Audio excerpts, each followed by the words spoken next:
तो हेलो दोस्तों, स्वागत है आप सभी लोगों का हमारे यूट्यूब चैनल सम्राट कर में। तो दोस्तों, मेरा नाम है आकाश और महातांडव सीरीज में आप लोगों का दिल से स्वागत करता हूं। और आज मैं महातांडव सीरीज मैथ का क्लास 6वां लेकर आ गया हूं। ठीक है, और क्लास फर्स्ट से लेकर क्लास 5 तक नई वीडियो देखे हैं तो डिस्क्रिप्शन में लिंक मिलेगा, वहाँ से आप वीडियो जाकर देख लीजिए। ठीक है स्टूडेंट, आज क्लास 6वां बहुत ही ज़्यादा मोस्ट इंपॉर्टेंट है। जितने भी मोस्ट इंपॉर्टेंट क्वेश्चन करा रहा हूँ मैथ का, सभी बोर्ड एग्जाम में आपको देखने को मिलेंगे। ठीक है, एक भी क्लास आपको मैथ का मिस नहीं करना। अगर नहीं देखें तो डिस्क्रिप्शन में सभी लिंक मिलेगा, सभी क्वेश्चंस को प्रैक्टिस कर लीजिए। ठीक है, वो क्वेश्चंस करा जा रहे हैं जो कि 2021 बोर्ड एग्जाम में आएंगे और विगत वर्षों से आ रहे हैं वो क्वेश्चंस, वो करा रहा हूँ। ठीक है, तो एक भी क्वेश्चन छोड़ना नहीं, एक भी क्वेश्चन मिस नहीं करना, आपको सारे क्वेश्चन नोट करना है। चलिए, वीडियो स्टार्ट करने से पहले अगर इस चैनल को सब्सक्राइब नहीं किया तो चैनल को सब्सक्राइब कर लीजिए। इस वीडियो को लाइक नहीं है तो लाइक कर दीजिए और एक प्यारा सा कमेंट कर दीजिए और अपने फ्रेंड यहाँ शेयर कर दीजिए ताकि वो भी पढ़ के अच्छे मार्क्स ला सकें। ठीक है, चलिए स्टूडेंट, आज की वीडियो स्टार्ट करते हैं। और क्वेश्चन नंबर पहला आपके सामने देखिए आ गया है, जो कि बहुत ही ज़्यादा महत्वपूर्ण प्रश्न है। क्वेश्चन नंबर फर्स्ट, ठीक है, देखिए क्वेश्चन नंबर पहला स्टूडेंट ये बोल रहा है कि यदि cot a बराबर 7/8 हो तो 1 माइनस साइन ए कोष्टक में 1 प्लस साइन ए बटे में 1 माइनस कॉस ए, फिर कोष्टक में 1 प्लस कॉस ए। ठीक है, इतना का मान ज्ञात करना आपको। देखिए बहुत ही ज़्यादा महत्वपूर्ण प्रश्न यह है। ठीक है, चलिए मैं बताता हूँ किस प्रकार इसे बहुत ही आसानी ढंग से आप लगा पाएंगे। चलिए इसे सोल्यूशन देखते हैं और बहुत ही ज़्यादा मोस्ट इंपॉर्टेंट क्वेश्चन है। तो देखिए करना आपको सिंपल यह है कि पहले आपको क्या दे रखा है उसको देखिए स्टूडेंट। ठीक है, आपको दे रखा है स्टूडेंट कॉट ए बराबर दे रखा है स्टूडेंट 7/8, यही तो दे रखा है। फिर लिखा है यहाँ पे कि 1 माइनस साइन ए एक कोष्टक में और 1 प्लस साइन ए एक कोष्टक में और बटे में 1 माइनस कॉस एक कोष्टक में और 1 प्लस कॉस एक कोष्टक में। अच्छा स्टूडेंट, आपको कुछ दिखाई दे रहा है कि जब a प्लस बी एक कोष्टक में और a माइनस बी एक कोष्टक में रहता है तो हम जान जाते हैं कि बस कीजिए a square minus B square का फार्मूला है। a square minus B square का a प्लस बी और a माइनस बी फार्मूला होता है। तो आप बताइए कि 1 माइनस साइन है, इसमें घटा दिया और इसमें जोड़ दिया है, तो क्या हम ये नहीं कर सकते हैं स्टूडेंट कि ये तो 1 स्क्वायर माइनस साइन स्क्वायर का फार्मूला है? बताइए, कोई दिक्कत है? कोई दिक्कत नहीं है, सिंपल है।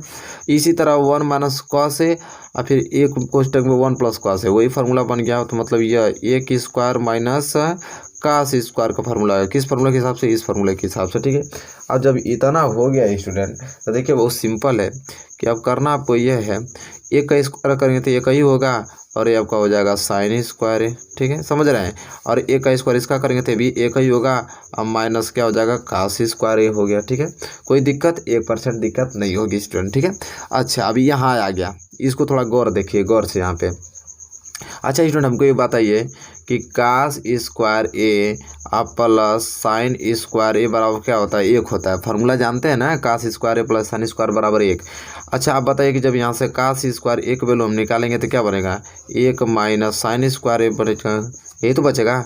तब सिंपल, आपको मालूम नहीं चल गया कि 1 माइनस साइन स्क्वायर ए है तो क्या मैं उसे कास स्क्वायर ए नहीं लिख सकता हूँ? आराम से लिख सकता हूँ। तो ऊपर वाला तब हो जाएगा आपका क्या, कास स्क्वायर ए हो जाएगा बट्टे में। अब ये देखिए 1 minus sine 1 minus cos square है। इसी प्रकार ये इस फार्मूला से यहाँ निकाल लीजिए।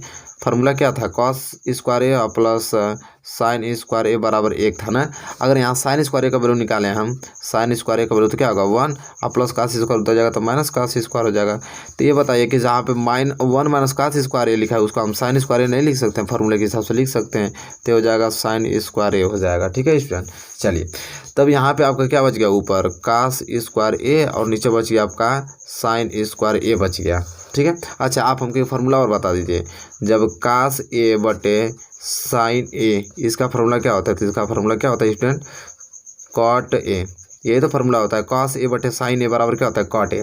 अच्छा ये बताइए आप इसको, अगर मैं इसका स्क्वायर कर दूं कि कास स्क्वायर ए बटे साइन स्क्वायर ए कर दूं तो जाहिर सी बात है ये भी आपका कॉट स्क्वायर ए हो जाएगा। तो यही चीज़ तो दे रखा हमको, ये चीज़, तो क्या ये चीज़ को हम कॉट स्क्वायर ए नहीं लिख सकते? आराम से लिख सकते हैं। मतलब इसको मैं लिख दूंगा क्या, कॉट स्क्वायर ए लिख दूंगा स्टूडेंट। ठीक है, क्या लिख दूंगा? कॉट स्क्वायर ए। हमको कॉट ए का वैल्यू आगे से ही दे रखा है, कॉट ए का वैल्यू देखा है 7/8। तो सिंपल हमको करना क्या है, 7/8 का हमको होल स्क्वायर कर देना पड़ेगा, बस बात खत्म। 7 का करेंगे तो 7 7 49 और 8 का करेंगे तो 68 64, बात खत्म। यही हो गया आपका आंसर। क्लियर हो गया। तो देखिए बहुत ही ज़्यादा मोस्ट इंपॉर्टेंट है, बहुत ही सिंपल तरीके से मैं आप लोगों को बता दिया, 1% डाउट होगा ही नहीं आप लोगों को। ठीक है, चलिए ये क्वेश्चन और पहला बहुत अच्छे तरीके से आपने समझ लिया और बहुत ही मोस्ट इंपॉर्टेंट आपने कर लिया। चलिए क्वेश्चन नंबर पहला क्लियर हो गया। स्टूडेंट वीडियो को लाइक करते रहिए, शेयर भी करते रहिए। ठीक है, चलिए क्वेश्चन नंबर दूसरे की ओर बढ़ चलते हैं। चलिए स्टूडेंट देखिए, ये क्वेश्चन बहुत ही ज़्यादा मोस्ट इंपॉर्टेंट है। कह रहा है कि निम्नलिखित बारंबारता बटन से माध्य ज्ञात कीजिए। ये आपको दिया है यहाँ पे सारणी, और इसी सारणी के हिसाब से आपको माध्य ज्ञात करना है। यहाँ पे वर्ग अंतराल दिया 120 से लेकर 130 तक 2 बारंबारता, 130 से लेकर 140 तक 8 बारंबारता, 140 से लेकर 150 तक 12 बारंबारता, 150 से लेकर 160 तक कितना 20 बारंबारता, और 160 से लेकर 170 तक 8 बारंबारता। और इसी ग्राफ से आपको माध्य ज्ञात करना है। ठीक है, तो चलिए इसके लिए देखिए किस प्रकार सॉल्यूशन करते हैं। बहुत ही ज़्यादा मोस्ट इंपॉर्टेंट कि ये क्वेश्चन फिक्स रहेगा, इससे क्या आएगा। ठीक है, इसी कैटेगरी से। तो देखिए एक क्वेश्चन बना लेंगे तो इसी तरह सभी क्वेश्चन बना लेंगे। चलिए मैं इसे सॉल्यूशन करके दिखाता हूँ। सबसे पहले इसका ग्राफ तैयार करना पड़ेगा। ग्राफ तैयार करने के लिए किस प्रकार तैयार करा जाता है देखिए मैं बताता हूँ आप लोगों को। सबसे पहले आपको यहाँ लिखना पड़ेगा वर्ग अंतराल जो दिया है। क्या लिखना पड़ेगा? वर्ग अंतराल लिखना पड़ेगा स्टूडेंट। ठीक है, वर्ग अंतराल लिखने के बाद यह सारणी आपकी वर्ग अंतराल की बन गई। ठीक है, इसके बाद आपको क्या बारंबारता, बारंबारता। ठीक है, क्या स्टूडेंट? बारंबारता। अब बारंबारता को हम क्या कहते हैं? FI कहते हैं। क्या कहते हैं? FI। इसके बाद स्टूडेंट तब बारंबारता हो गया तो इसके बाद इसका माध्यमान निकालना पड़ेगा हमें। माध्यमान, माध्यमान, माध्यमान को हम कहते हैं XI। ठीक है, XI। माध्यमान के बाद स्टूडेंट फिर यहाँ पे FI XI निकालेंगे। ठीक, इस तरह सारणी तैयार की जाती है। अब देखिए सारणी तैयार होगी। अब इसमें हम लोग को फिलअप करना है वर्ग अंतराल। वर्ग अंतराल में पहला क्या दिया है? 120 से लेके 130। ठीक है, और क्या दे रखा है यहाँ पे? चलिए इसको ग्राफ बना लेते हैं। ये फिर दिया क्या है आपको? 130 से लेके 140, 130 से लेके 140 दे रखा है, यहाँ पे बना लेते हैं। इसके बाद आपको 140 से 150 दे रखा है। ठीक है, चलिए इसको ग्राफ बना लेते हैं। फिर 150 से 160 दे रखा है। चलिए इसको बना लेते हैं। फिर 160 से 170 दे रखा है स्टूडेंट। ठीक है, इसको बना लेते हैं। अब देखिए बारंबारता में 120 से 130 कितने हैं? 2। 130 से 140 कितने ऊपर देख पा रहे हैं? 8। ठीक है, और 140 से 150 कितने हैं? 12 हैं। 150 से 160 कितने थे? 20 थे। 160 से 170 बारंबारता कितना था? 8 था। जैसे कि आप भी देख पा रहे हैं 2, 8, 12, 20, 8। ठीक है, जैसे लिखा वैसे लिख दिया हमने। अब देखिए मध्यमान ज्ञात करना है। मध्यमान देखिए 120 और 130 के बीच मध्यमान क्या होगा? सभी लोग जानते हैं 125 होगा। 130 और 140 के बीच मध्यमान क्या होगा? 135 होगा। 140 से 150 के बीच मध्यमान क्या होगा? 145 होगा। इसी तरह 150 और 160 के बीच मध्यमान क्या होगा? 155 होगा। इसी तरह 160 और 170 के बीच मध्यमान क्या होगा? 165 होगा स्टूडेंट। ठीक है, अब देखिए सिंपल आपको करना क्या मैं आपको बता रहा हूँ बहुत अच्छे ढंग से। अब करने के बाद अब क्या निकालना पड़ेगा यहाँ पे? ये FI XI। FI मतलब XI मतलब कि इन दोनों को क्या मल्टीप्लाई करना पड़ेगा। इन दोनों की क्या आपस में मल्टीप्लाई करना पड़ेगा, तभी तो निकलेगा FI XI। देखिए 125 में तब 2 का गुणा करेंगे तो क्या आ जाएगा? 250 आ जाएगा। 135 में जब 8 का गुणा करेंगे तो ये 1080 आ जाएगा। इसी तरह 145 का गुणा 12 में करेंगे स्टूडेंट तो यह 1740 आ जाएगा। इसी तरह 20 का गुणा हम किस में करेंगे? 155 में करेंगे तो यह 3100 आ जाएगा स्टूडेंट। इसी तरह 165 का गुणा हम 8 में करेंगे तो यह 1320 आ जाएगा स्टूडेंट। ठीक है, तो यहाँ पे देख पा रहे हैं कि FI XI भी निकल गया। अब देखिए यहाँ पे FI। ठीक है, FI टोटल कितना आ गया? अब इसे जोड़ेंगे तो जोड़ लीजिए कितना आ जाएगा। तो जैसा देख पा रहे हैं आप 12, 8, 20 तो 20, 20, 40, 40, 8, 48, 2, 50। तो यहाँ पे FI कितना आ गया? 50 आ गया स्टूडेंट। ठीक है, कितना आ गया? FI 50 आ गया। इसी तरह यहाँ पे FI XI कितना आया है? FI XI टोटल तब इसे हम लोग 250, 1080, 1740, 3100, 1320 को तब टोटल जोड़ेंगे तो यह आ जाएगा 7490 आ जाएगा। ठीक है, तो FI और FI XI निकल गया। ठीक है, हमसे पूछा क्या है? इसका माध्य। तो देखिए माध्य निकालते हैं किस तरह। तो माध्य निकालने का फॉर्मूला सिंपल यही होता है कि सिग्मा FI XI आ बटे में सिग्मा, यहाँ पे सिग्मा FI। ठीक है, यही होता है। तो ये इसके आगे सिग्मा ही लगा रहता है, यहाँ पे लगा सकते हैं सिग्मा लास्ट में टोटल में। तो सिग्मा एफ आई एक्स आई कितना आ गया 7490 और सिग्मा एफ आई कितना आ गया 50 आ गया। जब यहाँ से इसको कटा देंगे और तब 5 से इसको भाग देंगे तो कितना बढ़ जाएगा यहाँ पे 5 × 5 और 24 बच गया। तो 5 चौको 20 फिर 4 49 बच गया। तो 9 45 और 5 8 40। ठीक है, तो यहाँ पे 149.8 आ जाएगा माध्य इसका। ठीक है, कितना 149.8 इसका माध्य आ जाएगा। तो समझ में आ गया स्टूडेंट आपको किस प्रकार इस क्वेश्चन को सॉल्यूशन करना है। बहुत ही ज़्यादा महत्वपूर्ण प्रश्न, उम्मीद करता हूँ कि इसको बहुत अच्छे तरीके से आपने समझ लिया है। ठीक है, एग्जाम में आएगा तो एक भी क्वेश्चन छोड़ना नहीं, बता दे रहा हूँ आप लोगों को। चलिए, ये क्वेश्चन नंबर दूसरा क्लियर हो गया स्टूडेंट, नो डाउट आपको होगा। क्वेश्चन नंबर दूसरे में हम बढ़ेंगे अगले प्रश्न की ओर, प्रश्न नंबर तीसरे की ओर। चलिए स्टूडेंट देखिए क्वेश्चन नंबर तीसरा, जो कि बहुत ही ज़्यादा मोस्ट इंपोर्टेंट प्रश्न आ गया आपकी स्क्रीन पे।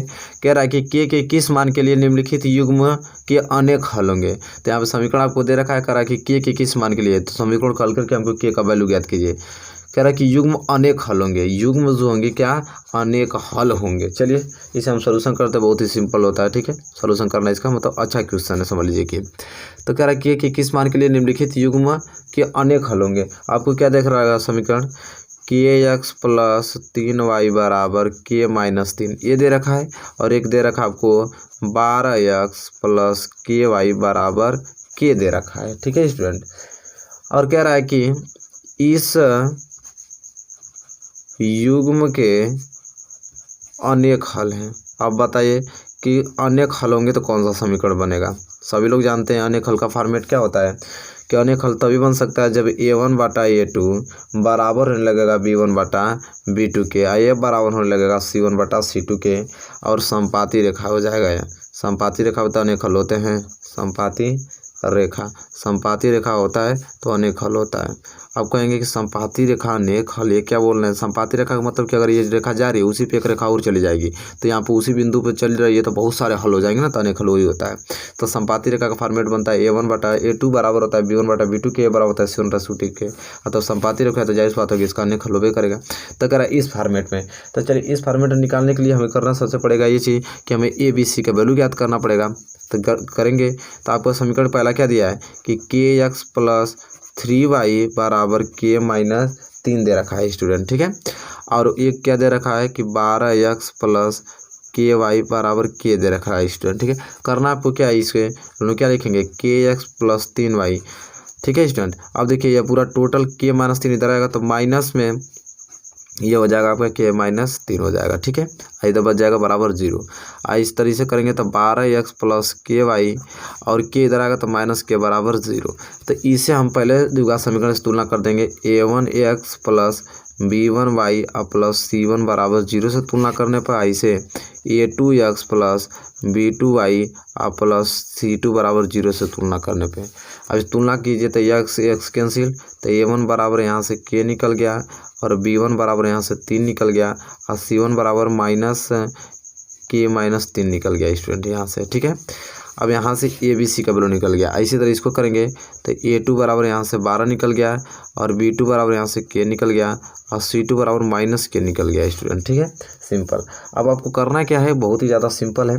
अब सिंपल आपको ये करना है कि इसी में रख देना है आपको, जो a1/a2 बराबर दिया है b1/k b2 के। ठीक है स्टूडेंट, और ये दे रखा है आपका c1/c2 के स्टूडेंट। ठीक है, a1/a2 बराबर है b1/b2 के बराबर c1/c2 के। तो चलिए रख लेते हैं। तो यहाँ पे आपका a1 कितना निकला है के, तो के रख देंगे अब बटे में a2 कितना निकला है 12, तो 12 लिख देंगे बराबर b1 कितना निकला 3 और b2 कितना निकला का के बराबर c1 निकला आपका क्या माइनस के माइनस 3 निकल गया स्टूडेंट, और यहाँ से क्या निकल गया c2 आपका माइनस के निकल गया। अब इसे हल करना है। तो सबसे पहले देखिए क्या हल करेंगे हम लोग। यहाँ पे 1 2 3 बन रहा है समीकरण, तो हम लोग लिखेंगे पहले 1 और 2 लेने पे, 1 और 2 लेने का मतलब कि अब इतना भी सिर्फ हल करेंगे 1 और 2 में। ठीक है, अब इतना हल करने के लिए देखिए पेज भर गया है, पेज पहले ले लेता हूँ ताकि समझ में आ जाएगा आपको। तो यहाँ पे ऊपर कर देता हूँ, इतना तो समझ में आ गया आप लोगों को। अब इसे लेने पर के/12 बराबर 3/k। अब के में के का गुणा होगा तो हो जाएगा के स्क्वायर बराबर 12 में 3 का गुणा होगा तो 12 3 36। तो यहाँ से के बराबर क्या निकल जाएगा आपका, तब के का वैल्यू निकालेंगे तो यह आपका वर्ग है तो उधर जाएगा तो किस में हो जाएगा, वर्गमूल में हो जाएगा। तो के बराबर आ जाएगा क्या, +-6 आ गया। तो एक तो के बराबर +-6 आ गया।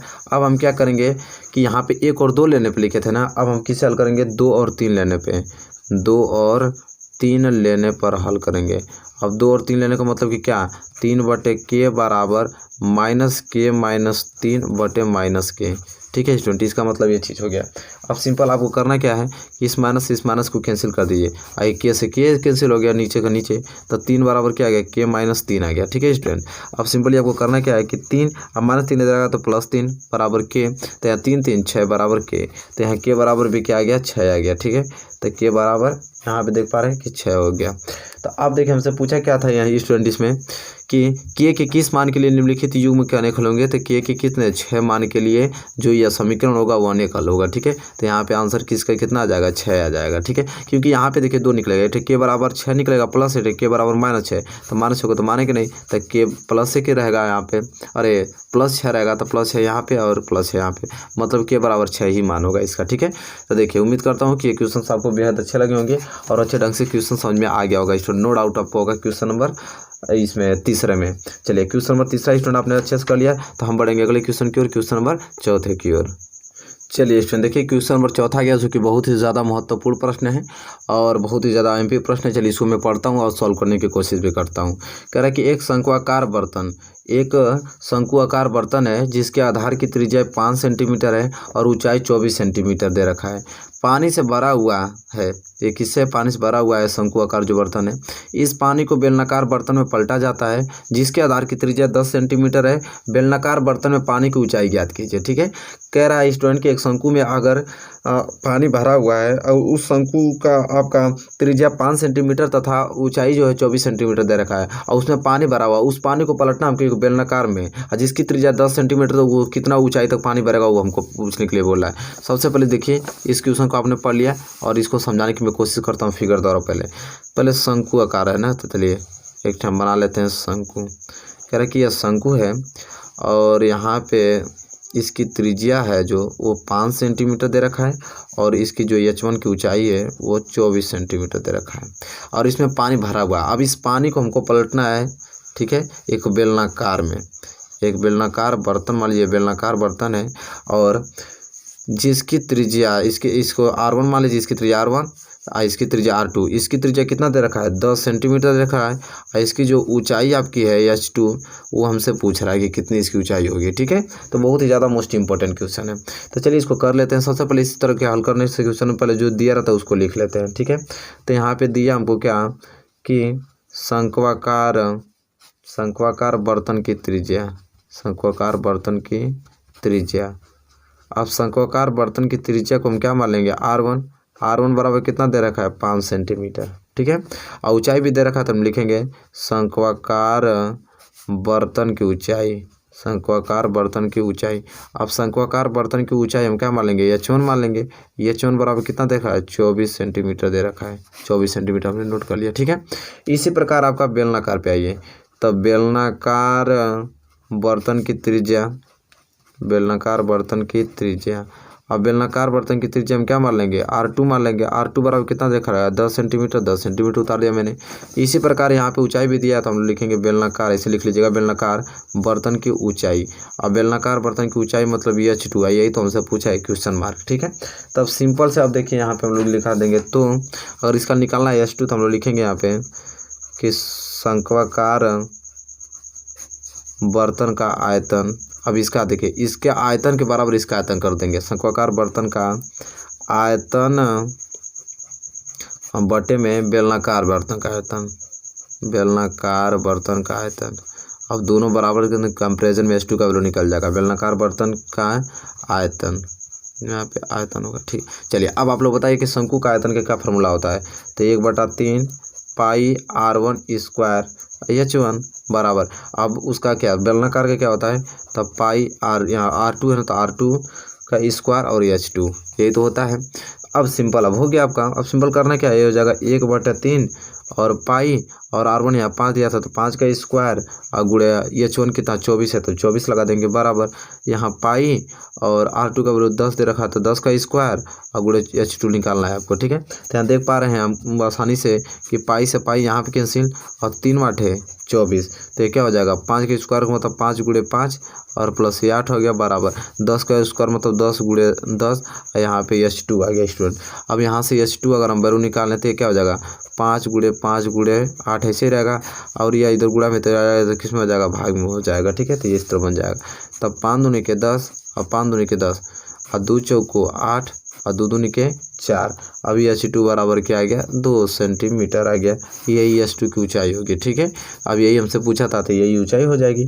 अब यही इसका क्या हो गया आंसर हो गया। ठीक है, तो देखिए बहुत ही ज़्यादा मोस्ट इंपॉर्टेंट H2 पूछा था, H2 के वैल्यू निकल गया। कितना ऊंचाई तक पानी भरेगा 2 सेंटीमीटर तक भरेगा, बात खत्म। तो देखिए बहुत ही ज़्यादा मोस्ट इंपॉर्टेंट है, मैंने बहुत ही सिंपल तरीके से आपको समझाने की कोशिश किया हूँ स्टूडेंट। ठीक है, उम्मीद करते हैं क्वेश्चन आपको समझ में आ गया होगा। अरे आपको क्वेश्चन समझ में आ गया होगा तो प्लीज़ लाइक कीजिए। ठीक है, इस वीडियो में इतना क्वेश्चन रखा हूँ जो कि बहुत ही ज़्यादा मोस्ट इंपॉर्टेंट है, सभी क्वेश्चनों को तैयार करके जाना आपको स्टूडेंट। ठीक है, वीडियो पसंद आए तो लाइक कीजिए, चैनल पर नए हैं तो प्लीज़ चैनल को भी सब्सक्राइब कर लीजिए, बेल आइकन को भी प्रेस कर लीजिए। तब तक के लिए दोस्तों धन्यवाद, मिलेंगे आपसे नेक्स्ट वीडियो में।